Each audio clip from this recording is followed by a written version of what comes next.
Welcome to the show, it's time to unwind. With Dave B and Dave D, the best brews you'll find. Craft beer talk, it's a passion we share. From hops to malts, we're taking you there. This is Daftaboutcraft, where the good times flow. Sit back and relax, let the flavors glow. Brews, news, and views, we've got it all right. Cheers to craft beer, let's raise it tonight.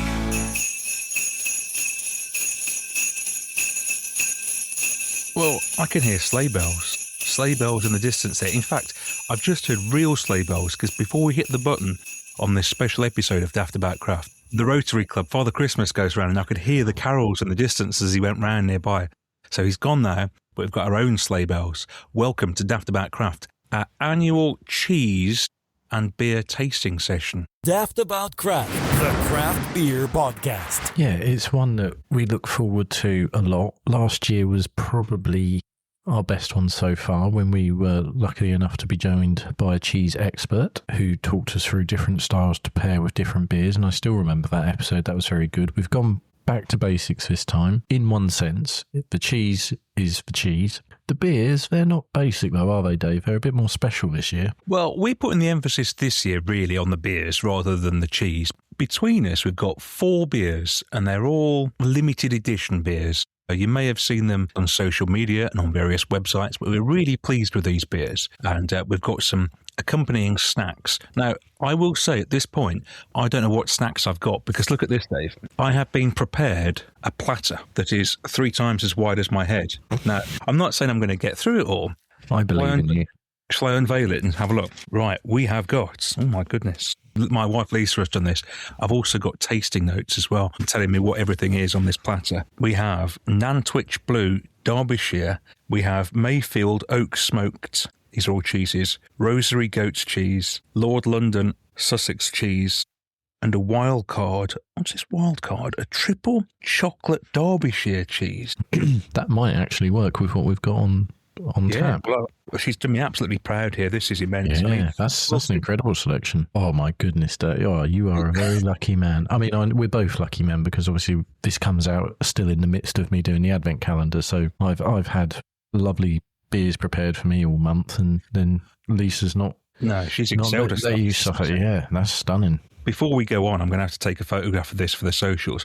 But how's the advent calendar been going? Have you been enjoying doing it? It's probably been in some ways the most enjoyable one because I'm excited to know what I'm getting. Katie's really excelled herself because she's managed to find 2 breweries in amongst it that we've never had, which is an achievement in itself. Plus the actual beers themselves, by and large, have been good, but it's just really good to test yourself. I don't think I've come up too short too often. I'm always in the ballpark of strength, style, hops. The brewery itself is the hardest thing to nail because there's just so many beers out there. So if you get a style, unless it's a very distinctive style like Schlenkler, for example, then I've found it hard to get the breweries right. But everything else has been really, really good fun. Yeah, you nailed that Schlenkler. The mere sniff of it and you knew what it was, didn't you? Exactly. Just while you're taking arty photos, I've not long had dinner, which was very nice. I wanted kind to eat more of my dinner. I had seconds, but I knew we were doing cheese. My cheese isn't as exciting as yours. It is a sharing cheese platter because I thought, what I'd do if I get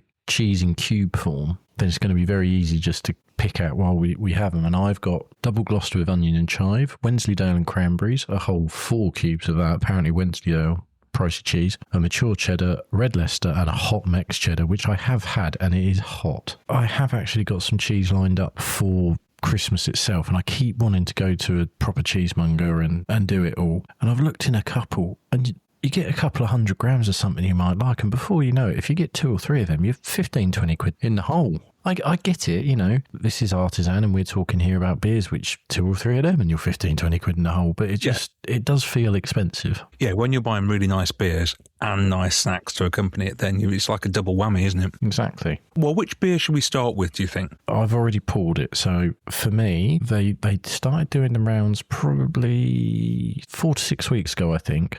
a brewery that I wouldn't necessarily have ever thought would end up featuring on the podcast, Fuller's. And they released a couple of limited edition beers, and one of them is the 180th.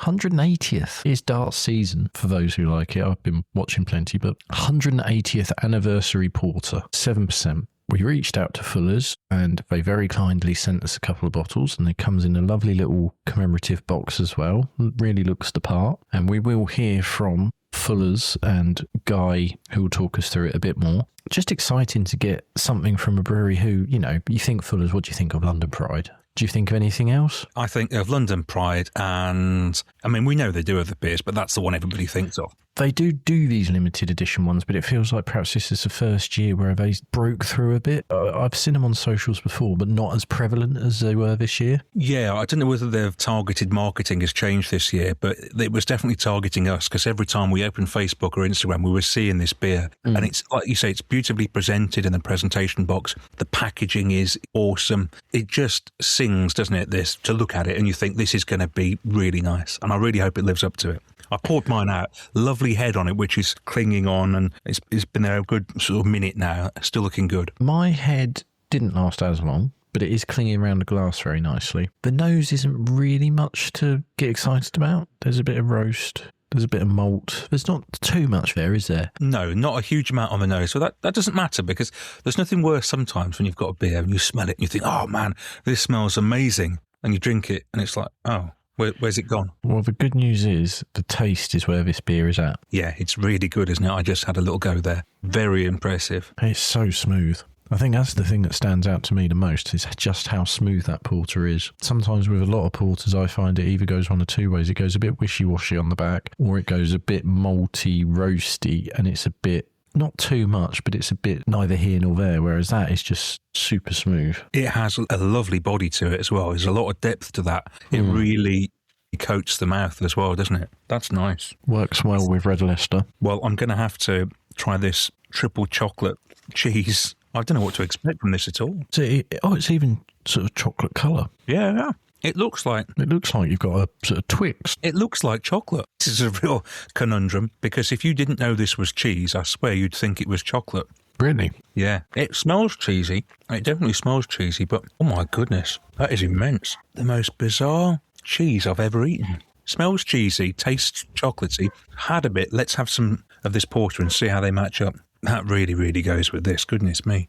I don't know whether we've got any more of that cheese downstairs ready for Christmas, but if not, I think you're going to be getting some by the sounds of it. That is a great combination. You might think that a porter and then a chocolate cheese is like overload, but I don't think it is. This isn't a very chocolatey porter, though, is it? It doesn't pretend that it does, because you can get those porters where they say it's like a chocolate porter or something like that. It doesn't say that. It's just a porter. It's a straight up and down one. Yeah. If you're going to pick anything out of it, you'd probably pick the roastiness and the coffee out of it rather than any chocolate malts.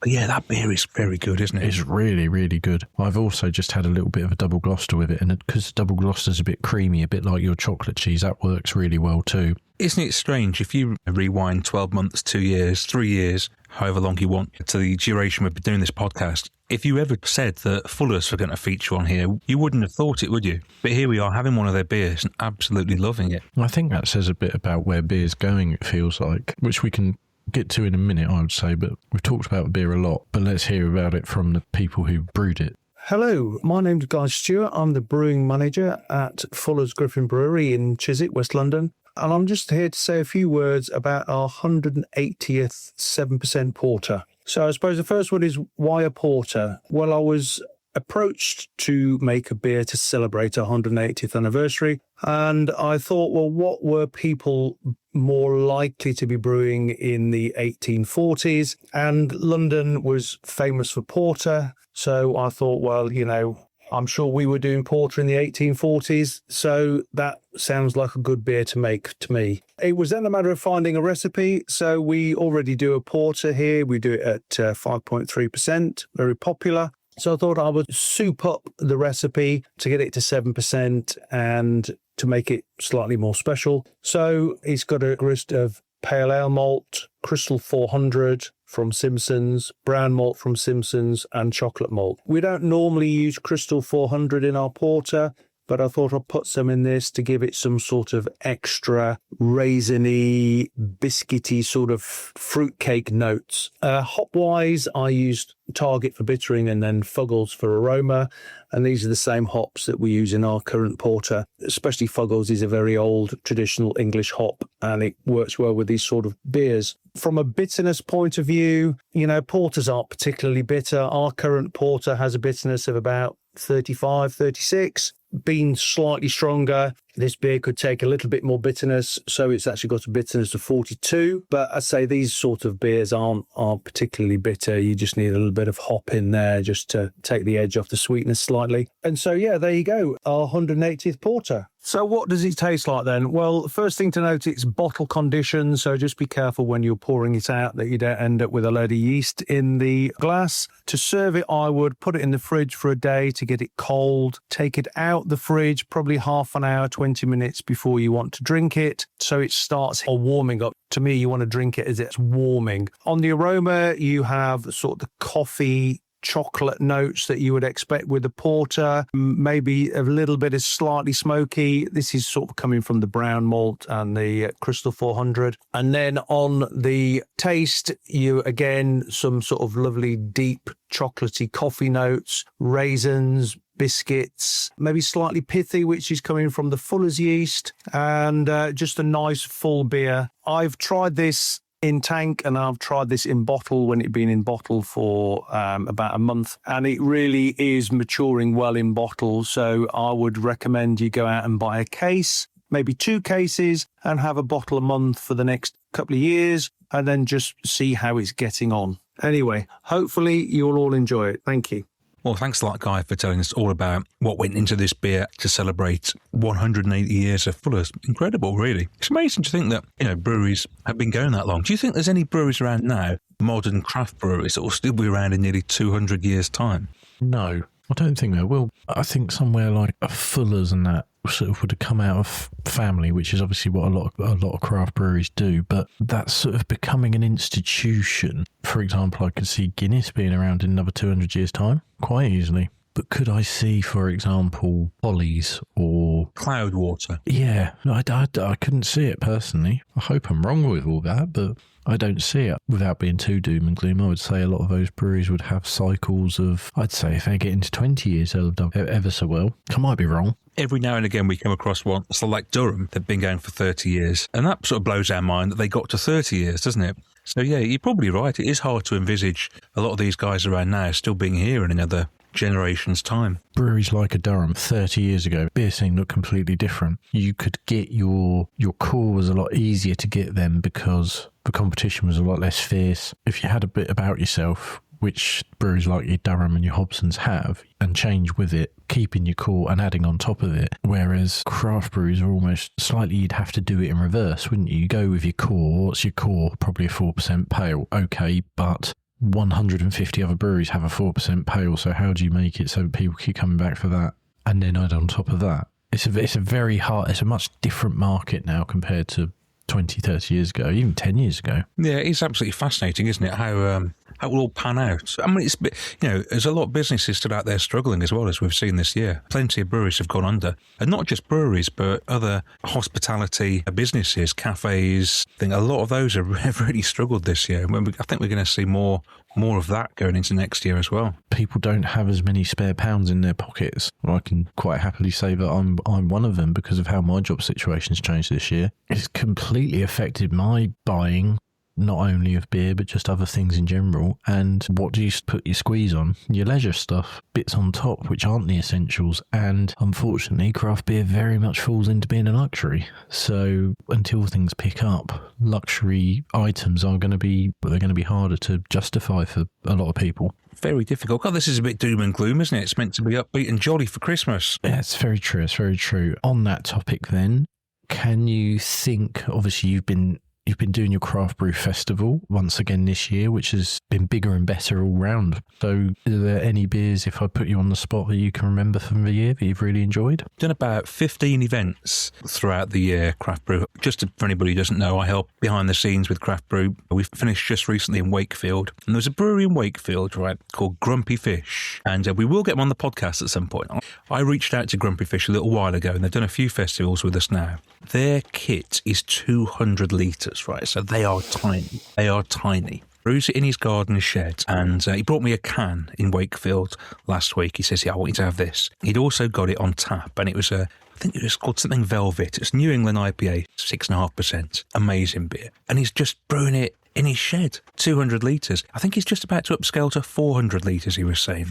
The guy at the brewer's, Simon, he was there pouring with his wife. His wife had been working all night on a night shift from 10 until 6. She finished work at 6 a.m, got changed, got ready, got in the van, drove to Wakefield with Simon, and then they both poured at the event. I love things like that. So you work all night, sleep in the van, get out, pour for people for 5 hours. And that work ethic, I love that. And the beer's also really good. Speaking of upscaling, this can be a little tease for the new year. I have a beer in the fridge from a brewery who have upscaled, completed upscaling today. So hopefully we'll be on to bigger and better things in 2026. But I won't say any more than that for now. You're not going to tell us who it is? No. What a tease. It could be a tease for the new year. Keep people listening. What a tease. While we're on the subject of breweries and stuff that I've seen and come across, Lost Cause were at Wakefield, and they're in the process of getting their tap room up and running, just basically yards from where the festival was. And their beers are very good. They've got so much experience, Colin and Vic there at Lost Cause. They've worked for Magic Rock, Vocation, all these big brewers, and now they're putting it all into their own tap room. So that's going to be a place to look out for in 2026. So aside from Grumpy Fish, which is fresh in the memory, has there been any other beers that you can think of over the course of the year which stand out? Another one that stands out is a collab between Atom and Emperor's 12% stout, which I've got a can of, which I really need to open over Christmas actually and do a little review of. Had some of that on tap. That was very good. Was it Neutron Death Star? I think. That would make sense because Atom have done a beer for a few years that is Neutron Death Star, yeah. So he collabed with Damien Emperors for this one. That was excellent. Do you know, the interesting thing is with these festivals is that, and we mentioned this in the last episode, I don't tend to keep a note of what I've drunk, to be honest. You know, if you've got your face in your phone for the whole time, you miss out on everything else. You get taken out of the moment and you miss out on stuff. So, but the downside of that is then you can't remember everything you've had. Swings and roundabouts. I can tell you one beer that still stays with me, and that was our friends who came on an episode earlier this year, Neighbourhood Brew Co, and their Pale Circles. I can still remember that beer, and it was so good I ordered it again as part of an order with them, and will order again from them. And I remember that evening really clearly because I was just blown away by how good their beers were, and different within that style. I think we had 3 pails that night, and each was really standout different. I've just thought of another one actually now you've said pails. Popsicle from Brolly Brewing. Now, Brolly featured on Brew to Me ages and ages ago. The beer I had was Popsicle, and I've since had that at a couple of festivals as well. 3.8%. And there is so much flavour in that beer for 3.8%. You could easily think it was much stronger. There's so much going on in there. That's a great beer, which they do in can as well. Now, one of the things I'm planning to do over Christmas is to go down to their tap room. I hope it happens. Hope we don't get waylaid, but I'm looking forward to going to Brolly's tap room. It's open all over Christmas, and trying some beers at Source because I think they'd be really good. The other one that I can remember, although I can't remember the sort of specifics of the beer, I remember really being blown away by how good it was, and you now know them through Craft Brew Festival, and hopefully our listeners will get to know them in 2026, is Accidental. I've only had one of their beers, I think maybe 2. That was very, very good. And also honourable mention to Cold Shelter, Dark Foot Dipper. They're very, very good as well. Not the easiest to get hold of, but if you're lucky enough to get them, very much worth it. And Dark Element got a really big plug on the last episode. I'll bang that drum all day because for me, I think Tom brews arguably the best pales in the country, consistently. It's some accolade, isn't it, when you think of all the breweries out there? How's that porter going, by the way? It's going very well. The whole bottle's nearly gone. Just made me think, actually, about beers that don't hit the mark, that are not as good as you expected them to be. And that made me think in my mind about beers that are off. And we've had this conversation before, and I was talking about a beer that was off, and I got my daughter's boyfriend to take it back to the bar. Do you remember? Yes, you're very British about complaining about beers, whereas I don't care. Well, I've pulled my socks up and I've stepped up my game because I have complained a couple of times in recent times myself, saying this isn't right. Can you change it, please? Or at least taste it. So, yeah. And really, there's nothing wrong with that. You're not doing it to be difficult. You're pointing out the product you have on there isn't right. So not only for the people who brewed this product, but the place I am in now, you don't want the reputation of serving shoddy beer. So could you have a look at it, please? I'm not being difficult. I'm just saying I think that's gone. There's no harm in that. And how have your complaints been received? Yeah, absolutely fine. No problem. They took it away and gave me something else. So, yeah, I've made progress in 2025 on that front anyway. Right, should we crack on to the next beer? Now, the next beer is part of a set of 3. We've got 3 in this set. Do you want to tell everybody all about these beers and what they are? Well, I don't know if I do know what they are. Well, I know what they are, but the origin is weird, isn't it? Which we will touch upon. Well, that's why I asked you to do it, because I don't know. Yeah, well, I'm not 100% sure myself, but basically, a bit like Fuller's, all of a sudden social feeds got flooded with Thomas Hardy's ale. And you think, okay, Thomas Hardy, one of England's most famous writers in the last, goodness, what was Thomas Hardy? I should know because I did him at university and whatnot, but centuries old poet and author. And you think, okay, this is about as quintessentially British as you can get. So found the website, reached out, got an email back from very, very helpful, very friendly gentleman called Luca in Italy. Which threw us a bit. And it would seem that these beers are Italian in origin, because actually, if you look at the back where it says Thomas Hardy's Ale, first produced in 1968 to commemorate the renowned English writer Thomas Hardy. Thomas Hardy's Ale, limited edition barley wine, numbered and vintage, stored for years, even for over 25 years. Fine. That's all very English. ThomasHardy'sAles.com. And then it starts with Birra doppio molto, so Italian.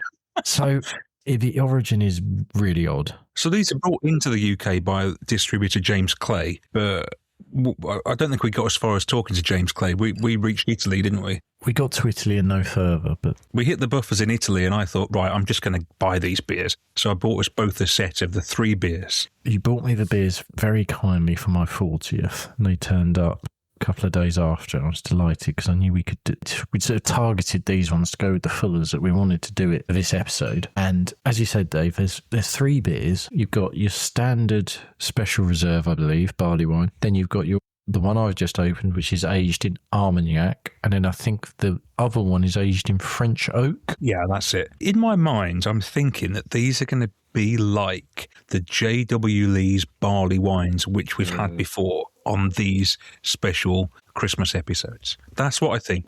Yes, it's worth pointing out, same size bottle, which is only a 250ml, which is absolutely perfect because my Armagnac one weighs in at 11.3. Which one have you got, Dave? Well, because I'm a greedy pig, I'm going to have 2, the other 2. So I'm starting off with the original one, which is 11.3, and then I'll go on to the French oak one. I thought it's only fair we have all 3 between us on this episode. That is fair. That is fair. And you're jumping on that grenade, which is very noble of you. I remember the J.W. Lee's ones because I look every year, ever since we've done that, to see if they release any more, and they never come out. Well, I've still got a load of them in the fridge because when we did that episode, I bought a whole batch of them and I've still got lots left. That was very, very sensible because they were such a good price as well. They were. They were a ridiculous price. I kicked myself because I should have followed your lead and got more, but I didn't. And as I say, I now look every year, hopefully, and it hasn't happened. I do love the expiry date, the best before date on these beers, 2035. Yeah, New Year's Eve 2035. Even us, with our predisposition to leaving beers to age in the cupboard, we'll be okay with these, I think. I poured this one out.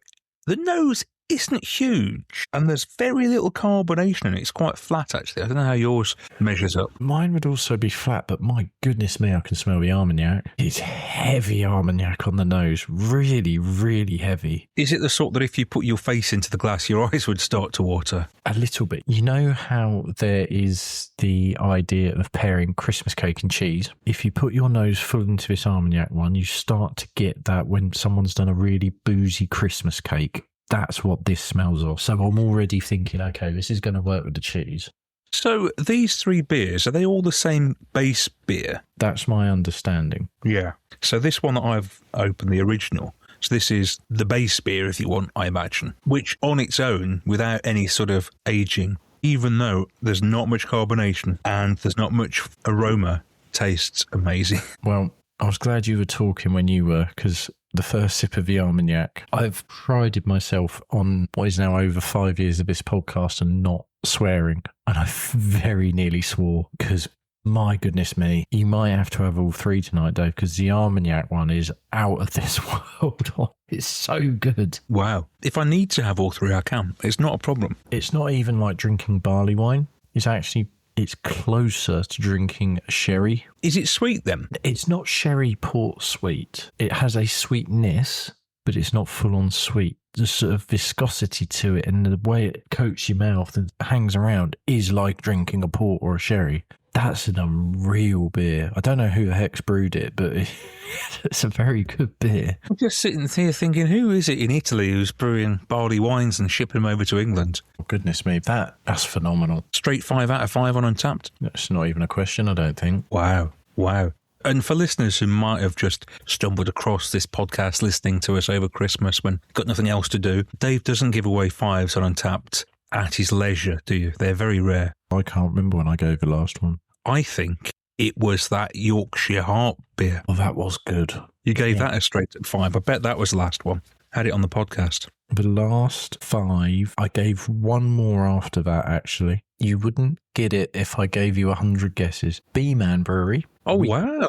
Wizard, when they were on the podcast, and I had their Hefeweizen. I gave that a 5 just over a year ago. So no beer has had a 5 from me in 2025 until now. Wow. High praise. These beers are still available out and about, by the way. I got them from Rad, but there are a few other places I've got them as well. So if you like the sound of them and you want to get them and you want to see if you enjoy them as much as we do, just do a little search on the internet. Start off with Rad and see if they've still got them. Radbeer.com. I can close my ears or you can frame it accordingly, but we talked about the JW Lees and how good a value they were. Are these expensive for what they are? I think they were something like 18 for the 3 or something. So no, in the grand scheme of things, relatively inexpensive. That's tremendous value. Honestly, that is so good. That isn't a barley wine for me. I don't mind a barley wine, but I don't love it because I think it's very one note. I think when you say barley wine to people, they immediately think in their head what it's going to taste like. And this doesn't necessarily taste like that. If I tried this, I'm not even sure I could tell you what it was, to be honest. Could you taste that and say that's a barley wine? Would you think that? Not the aged version I've got, no, because as I say, I would have it somewhere in the sherry kind of category. And I think I'd drink it blind and just say, yeah, it's a sherry. Yeah. Not quite a port because it's not full of that really ruby red. It's more of it is red in the glass. It's almost a bit when you get Guinness in the right light, that kind of thing. You know it's red rather than, whereas Guinness sort of sits black and whatnot. But it doesn't look like a beer. So what are you going to pair it with? What have you got on your cheese board there? Well, I've tried all of them sort of intermittently while we've been talking. And I think with the sweetness that it's got, it goes quite nicely with just a standard cheddar, which cuts through. I've gone for the oak smoked, Mayfield oak smoked, Sussex smoked. Smoked for 2 days over oak. Creamy, sweet and nutty, apparently. I was hoping you were going to say nutty, because if I could pair it with what I ideally would want to, I'd probably put it with something like either one of the Scandinavian cheeses, like a Jarlsberg, or something that ends nutty, so maybe Gruyere or something like that, like just that kind of semi-hard cheese or even a hard cheese, but it's just got that nutty finish. I reckon that'd absolutely work perfectly. Yeah, that nuttiness really is helping it, I think. It's helping to bring it all together. Have you nearly finished that, Dave, that beer? I thought I had. Luckily, I've kept a little bit back in the bottle. I thought I poured it all out at once, but I didn't. I'm so glad I didn't, because that just doesn't... It's also worth saying, actually, doesn't taste of 11.3% at all. There's no alcohol to it, which is dangerous. We've had a lot of different beers of different strengths over the years on this podcast. I remember somebody at some point, I think it may have been you, said that some people are scared to drink higher ABV beers. They stay away from them because they're too strong. And I've got a bit like that in recent times, especially when I'm out and about. Like, you don't always want big hitting beers. And if I'm going to have them, I do prefer to drink them at home, to be honest. But this doesn't taste like 11.3%, does it? It doesn't. And also, nor did the Fuller's Porter taste of 7%. That could have been not even 5, I think. Could have been lower than that, and I wouldn't have been surprised. But I get what you're saying with drinking beers out and about like that. I'm a bit like that now. Like, I don't mind when I look at the taps if there's a dipper, but it's not going to be like, right, I want to come back for 3 pints of that later. I'd like to try it, but I don't need to drink copious amounts of it. Whereas the same as you, when I'm at home, safe space. I think it is a safe space thing. Yeah, you can't embarrass yourself at home, can you? They hit different when they're out as opposed to when you're at home as well. This makes no sense whatsoever, but I'll say it anyway. Me and Dave used to work together in London, offices in London. I always found if I went for a beer after work in London, goodness, those beers hit differently in London to at home. And there's no rhyme or reason to that, but they really did. It's something that I'd drink at home and I wouldn't even register. I could feel it immediately in London. So strange. No, I agree with that. A couple of 5% pales when you're out and about, having not been out and about for a little while, and you're enjoying them. Like, ooh, I normally sit at home and drink 3 of them, and then I'll probably have something on top. And yeah, all right. Come the end of the night, I'll fall asleep quite easily and probably wake up in the night and regret my choices, but not as quickly as I do then. Well, I have finished this one, the original Thomas Hardy's Ale, bottle number 00888. So I should complete the trio by having the aged with French oak version. 00138 Armagnac edition. Okay. I wonder if anybody else out there has had these beers, or maybe they've had them as a present for Christmas, or please let us know if you have and what you think of them. Imagine opening one of these days after Christmas dinner. So you've had your Christmas dinner, had a bit of Christmas pudding, maybe a bit of cheese, go and sit down for a few hours and then open one of these beers. Absolutely perfect. It's so random though, because I'd never heard of these beers until this year. But they're really well brewed. So this is the big thing with it. If it had been a bit of a hoax job, you'd sort of have it and go, oh, well, that's absolutely rubbish. But they're really good. They're strange beers in how they've come to pass. Bit of mystery and intrigue is always good. Sometimes, do you think, Dave, this is a good question actually, we've been doing this podcast for 5.5 years now. Do you think that because of the podcast, your outlook on the beer world has changed as a result of doing this? Do you think you would enjoy beer more if we didn't do the podcast? Yes. Yeah, me too. I think I would, because I think for a lot of it, ignorance is bliss. And I sort of see it with some of my friends who have got into liking craft beer, but they wouldn't be at the gateway level, which we talk about, but they wouldn't be at the, proper nerdy level that we are. They're sort of a couple of 2-3 steps in where they've progressed beyond liking, say, supermarket breweries, for example, but they're now probably at the stage of liking big craft breweries. And I get it, because they are chucking out beers which aren't, for the most part, awful. I would say, for the most part, they're probably not that exciting, but that's from a point of view of someone who does a podcast. I think fun or experience that is left within the industry at the moment is down at the roots level, where you're finding, as we've done in the last sort of 18 months really hard, those people and the stories, and starting out with really good beers and then get into a smaller audience. That's the enjoyment I get out of it now. But if I didn't do the podcast, I don't know if I get that, because I'd probably be not stuck, that's not fair. I would be at the same stage as maybe my friends, where I'd like beer and I'd like to try something different, but at the same time I might fall back on I could have that, but I don't know them, but I'd rather have a Dale, or I'd rather have a Verdant, or I'd rather have a Polly's. What we're saying is that your friends have progressed from Tiny Rebel to your Deas and what have you. For the most part. We've gone beyond that, and what we have with the smaller breweries is amazing, finding these new beers. But it's like anything, the more you know about any subject, the more critical you are of it, and your views change as a result of that. Yeah, but it sort of works the same for sport as well, doesn't it? We are both in horse racing, which is quite a niche sport, and we like that but we like other sports. But the darts is on at the moment. Everyone likes the World Championships, but then they'll forget about it for 11 months. I'm into darts for all the 11 other months. The World Championships comes in for snooker now. That's not as big a thing as it used to be on the BBC, but it still is. It's still one of their bigger things. People like watching the World Championships of the snooker. You're into the snooker for all the rest of the year as well. Like, it's that kind of thing, isn't it? I like watching qualifiers for the German Masters staged in a leisure centre in Leicester on a Monday morning.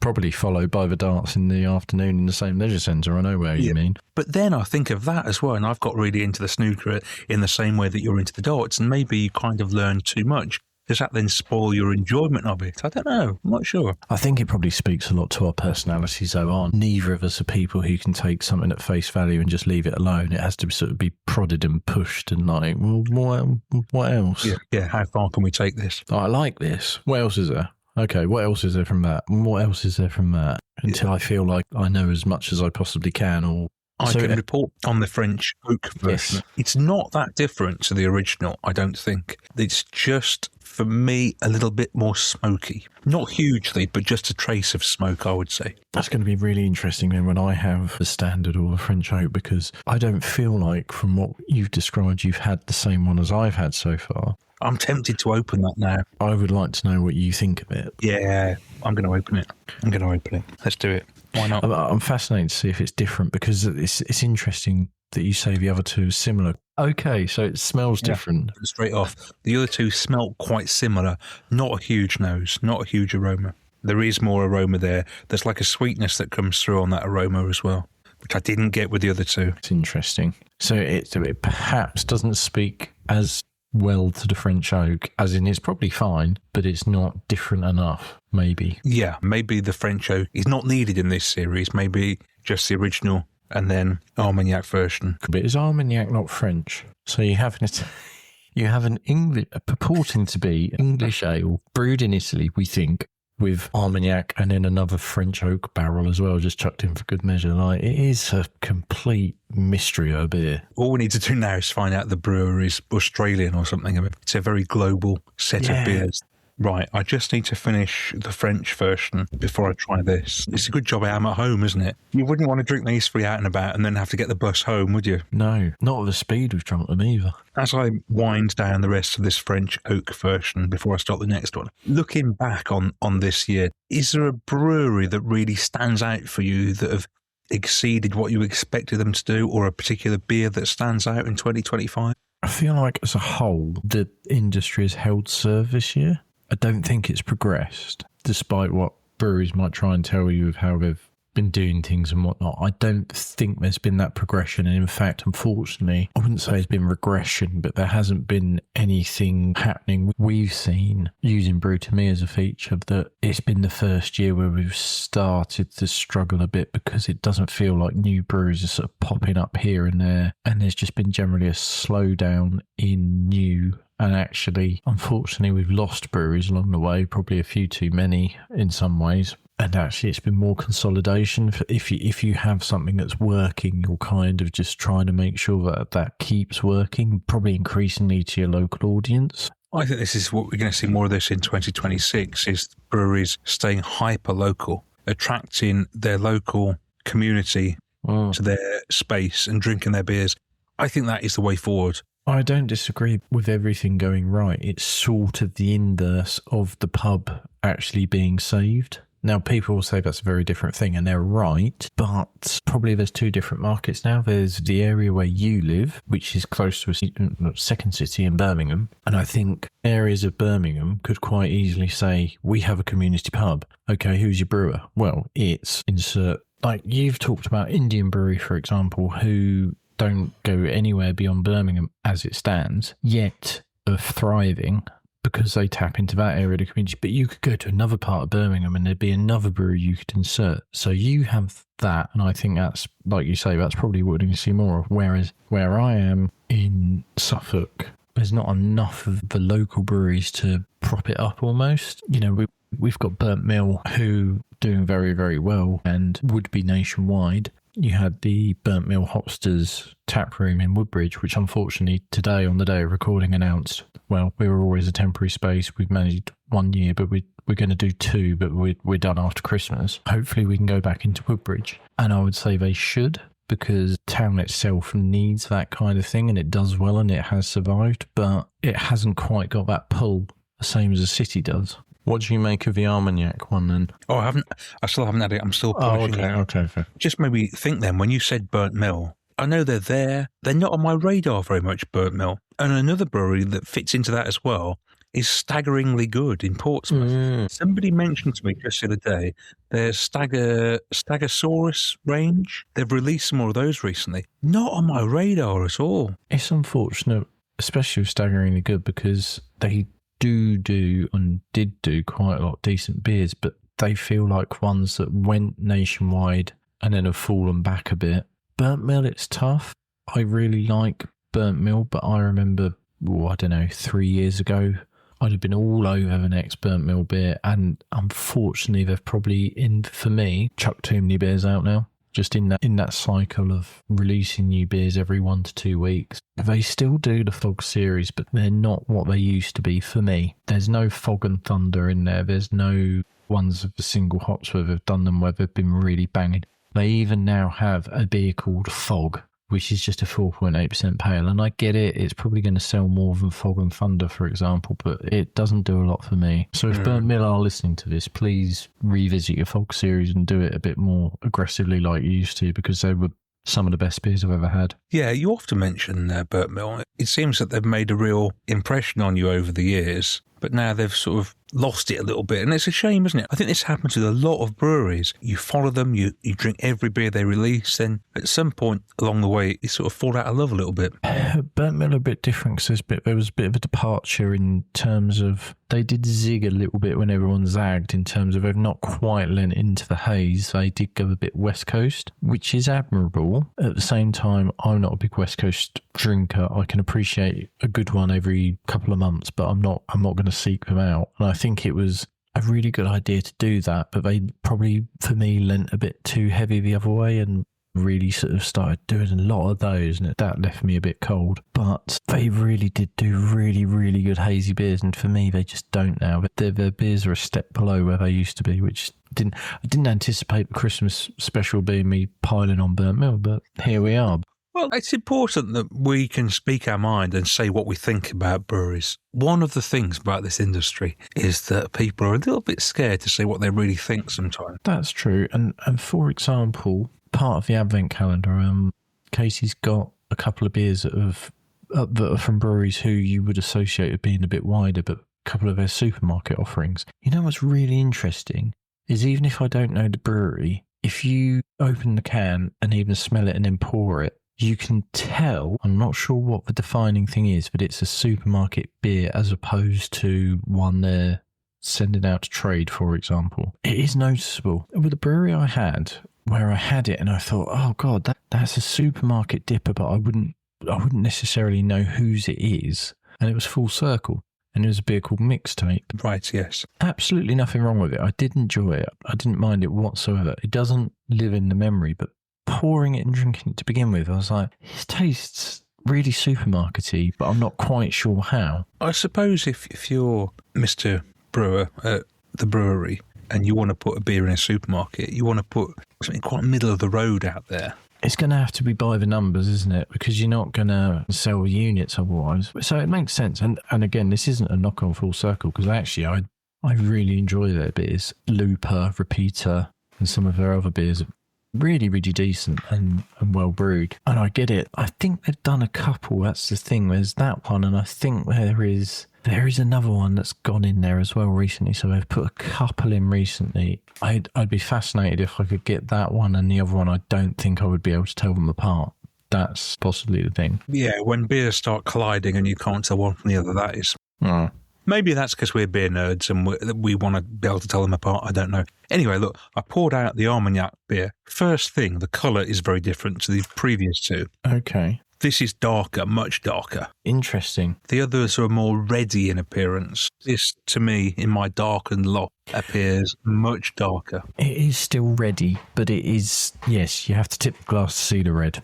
I'm viewing them all in the same space, so it is darker. There's a lot more on the nose. There's a lot more aroma. It's tastes like the booziest trifle, the booziest Christmas trifle you could ever ask for, without the cream and the rest of it. But if you could imagine a trifle laced with this, couldn't you? You really could. It's that bottom layer, isn't it, with the sponge fingers in it? Yeah, the sponge fingers. They could be Armagnac, but more likely sort of amaretto soaked biscuit or something. Oh, trifle soaked. Yeah, trifle with this at the base would be awesome, wouldn't it? I can see why you were in raptures about this. It's very good. You started with the best and you've ended with the best as well, because it was the only one you had. They're all good. They're all 4.5 upwards on the Untapped scale, I would say. Okay, so there's not that. That was what I was a bit worried about, where you've described the other two, and then now you're getting this one. Whether I'm going to feel it's a bit of a drop down with the other two. Your scale is slightly different to mine, but I think the other two for you would be 4+, probably 4.25 or something. We'll see. I think the main takeaway is it's a great series of beers. If you do want something to go with your cheese or what have you in the evening after Christmas dinner, you could do a lot worse than getting the Thomas Hardy beers, or indeed the Fuller's beer. Yeah, I'd agree with you there. I think these would be wonderful beers to have at Christmas. I really do. For goodness sake, get some chocolate cheese as well. I've had a little nibble on that cheese with every beer we've had. It goes with every one. I think, we had the expert on last year telling us what pairs best, but I think a lot of it is just try things. And he did say this back then. Do you remember 12 months ago, Dave? He said, there's no right or wrongs, just try and see what pairs. Yeah, there's no hard and fast rules, because essentially if you like a cheese and it goes with that beer for your palate, then it goes with that beer for your palate. The same as beer as a whole. Like, I might not like a beer very much and you have it and you say, cool, I tasted all this, and I go, no, don't get that, and vice versa. It is all very much to the individual. Now, I do really enjoy doing these cheese and beer evenings. I know some people who listen to this think, oh, here he goes again. We have one of our big listeners in Scotland.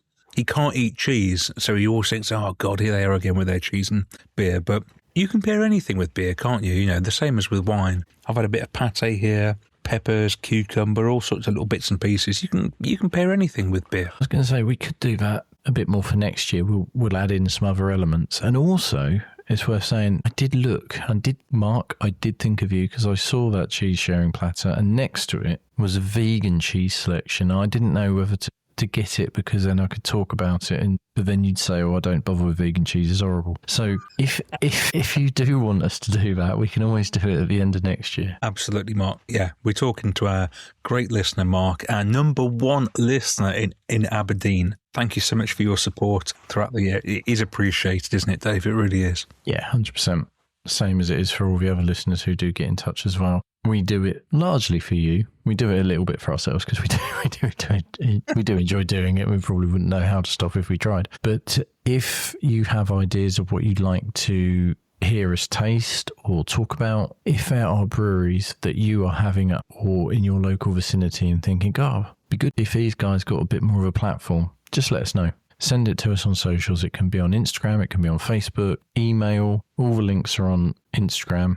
We're very easy to find. Give us a search, anything you want. We can make it happen. Anyway, look, this has been really fun. I loved the Fuller's Porter. I've loved these three beers from whoever made them in Italy, man in the garage, whoever it was. Great beers. If you can get hold of them, do it. You won't regret it. Yeah, I think that's about it from us. So all we need to say now is Happy Christmas, have a lovely time, and have a wonderful 2026.